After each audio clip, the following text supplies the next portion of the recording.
今日は CF Express Type B の自作をします。Amazon などショッピングサイトで SSD CF Express Type B カードアダプターと検索すると自作キットがいくつか出てきます。私は事前に調べて見つけていたアンコーラを購入しました。各カメラメーカーに対応していて読み書き速度も問題なさそうです。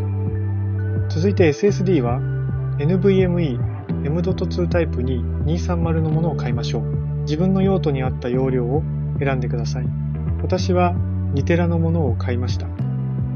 届いた ANQORA の CF エクスプレスカード自作キットに SSD を組み込みます。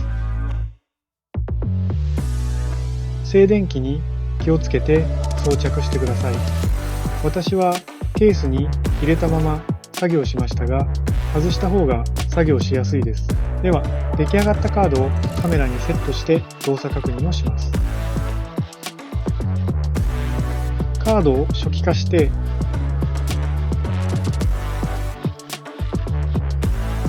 現時点では問題なさそうです。録画をしてみます。こちらも問題なく録画しているようです。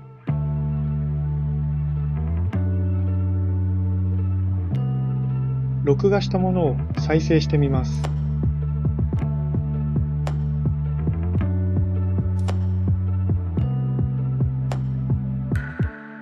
問題ないようです。